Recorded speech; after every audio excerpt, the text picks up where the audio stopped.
Kisah dahulu kala, di Jawa Timur ada seorang raja bernama Prabu Brawijaya yang berkuasa di Majapahit. Sang Prabu memiliki seorang putri nan cantik jelita bernama Di Ayu Pusparini. Kecantikan sang putri sangat terkenal seantero negeri. Banyak pemuda dari berbagai penjuru mencoba meminang sang putri, namun sia-sia karena sang putri belum berkeinginan untuk menikah. Melihat hal itu, sang Prabu mulai gundah, memikirkan masa depan putri tercinta dan kerajaannya. Sang Prabu ingin sekali melihat putrinya menikah dengan lelaki yang tepat. Suatu hari, terlintas dalam benak sang Prabu cara agar putri segera menikah. Maka, pada suatu malam, Prabu Brawijaya mengajak putrinya untuk berbicara empat mata. Ayahanda mengerti, engkau menginginkan suami yang hebat, sakti, mandraguna, dan tampan. Ayahanda memiliki ide agar engkau segera menikah. Akan diadakan sayembara, dan sayembara tersebut adalah bagi siapapun laki-laki yang bisa merentangkan busur Kiai Garuda Yaksa dan mengangkat gong Kiai Sekar Delima, maka dialah orang yang berhak untuk mempersunting dirimu. Mendengar hal tersebut, sang putri sungguh terkejut, namun tidak berani menolak bahkan melawan permintaan dari sang ayah. Putri pun menyanggupinya. Sang Prabu segera memerintahkan pengawalnya untuk menyebar sayembara tersebut kepada seluruh rakyat dan pangeran di sekitar Majapahit.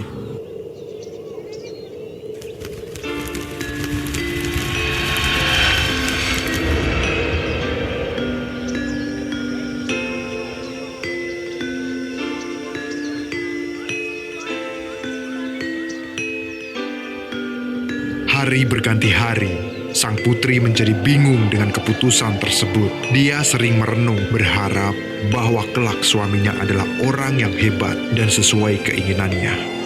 Walaupun sang putri mengetahui bahwa busur Kiai Garuda Yaksa dan gong Kiai Sekar Delima adalah pusaka yang memiliki kekuatan dahsyat, sehingga pemenangnya pasti bukan sembarang orang.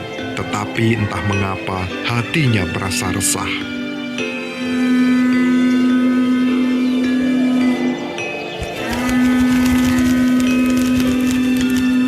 Akhirnya tibalah pada hari yang telah ditentukan. Semua peserta dari penjuru negeri telah berkumpul di alun-alun kerajaan.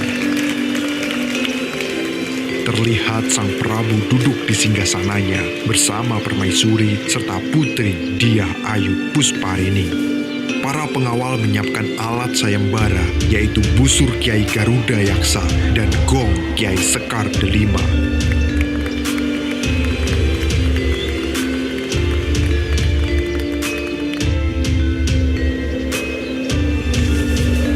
Prabu Brawijaya memukul gong pertanda sayembara dimulai. Secara bergantian, peserta mulai merentangkan busur dan mengangkat gong tersebut.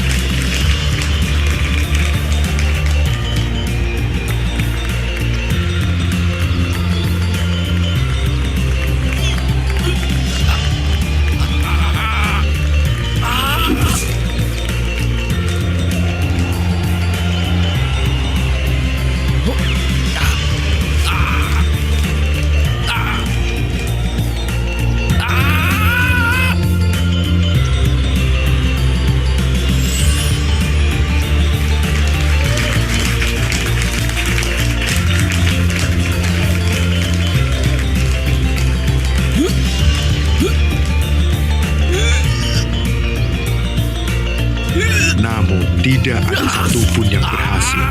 Bahkan tak jarang ada beberapa yang mengalami musibah, seperti tangan yang patah ketika mencoba merentangkan busur dan pinggang yang cedera akibat memaksakan mengangkat gong besar dan berat.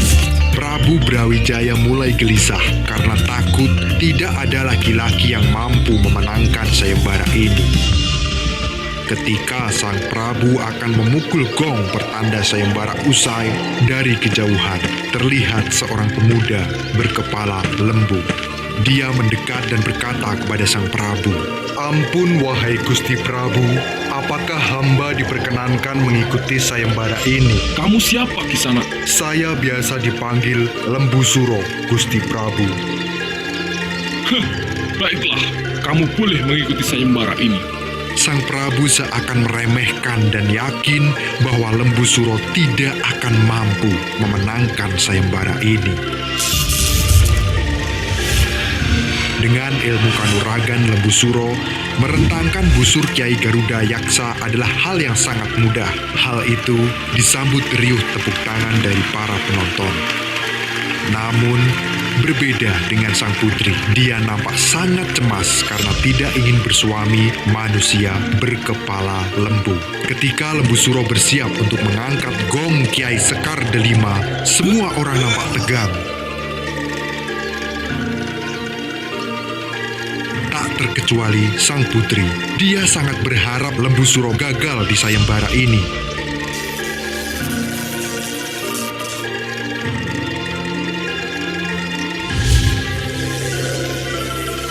Tetapi takdir berkata lain. Lembu Suro mampu mengangkat gong tanpa ada halangan berarti. Semua penonton bersorak-sorai. Sedangkan putri Dyah Ayu Pusparini hanya bisa terdiam. Hatinya begitu hancur, dia tak kuasa menerima kenyataan menikah dengan manusia berkepala lembu. Sambil menangis, sang putri meninggalkan acara sayembara. Melihat hal itu, Sang Prabu hanya bisa terkulai lemas karena telah mengecewakan putri semata wayangnya. Walaupun begitu, demi menjaga martabat sebagai seorang Prabu, Prabu Brawijaya tetap menikahkan putri Dyah Ayu Pusparini dengan pemenang sayembara, yaitu Lembu Suro.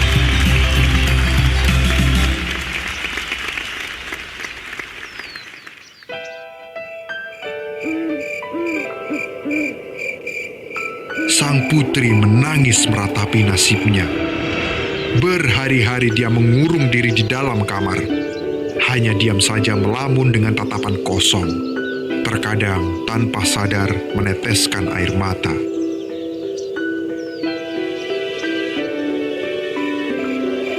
Melihat keadaan tuannya yang memprihatinkan, seorang inang pengasuh menasihati sang putri. Inang pengasuh memberikan saran agar sang putri membuat satu permintaan lagi kepada Lembu Suro sebagai syarat pernikahan. Dan syarat tersebut adalah Lembu Suro harus membuatkan sumur di puncak Gunung Kelut. Kelak sumur tersebut sebagai tempat mandi sang putri, tetapi harus diselesaikan dalam satu malam. Sang putri pun menerima usulan tersebut dan segera menyampaikan kepada Lembu Suro.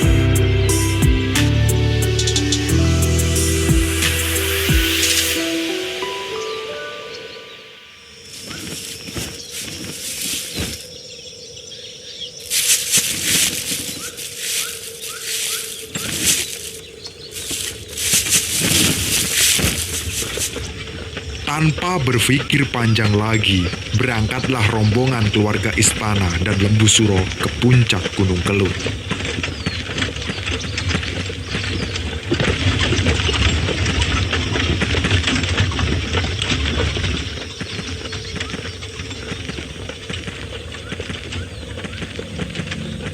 Senja pun telah berganti malam.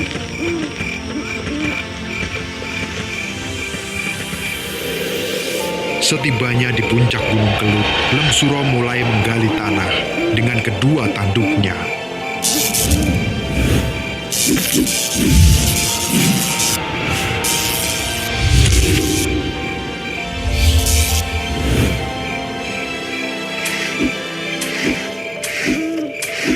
Bahkan tidak berselang lama, Lembu Suro telah menggali tanah cukup dalam. Malam semakin larut. Sumur yang digali semakin dalam.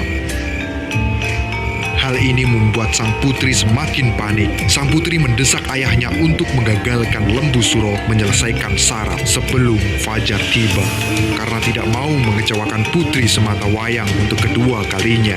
Sang Prabu Brawijaya memerintahkan pengawal untuk menimbun sumur dengan batu dan tanah. Tidak ada satupun yang berani menentang perintah Sang Prabu. Mereka segera melaksanakan perintah walaupun Lembu Suro masih berada di dalam sumur.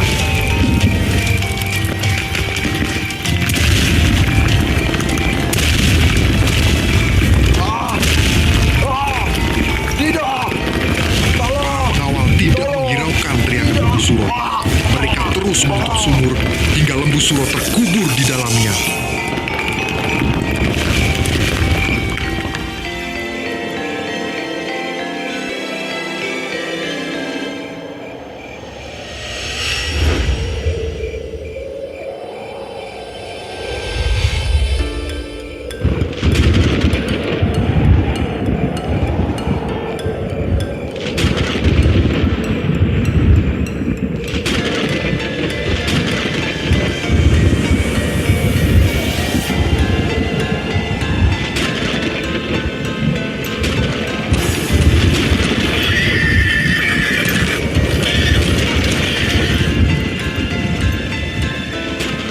Meski demikian, suara Lembu Suro masih terdengar dari luar.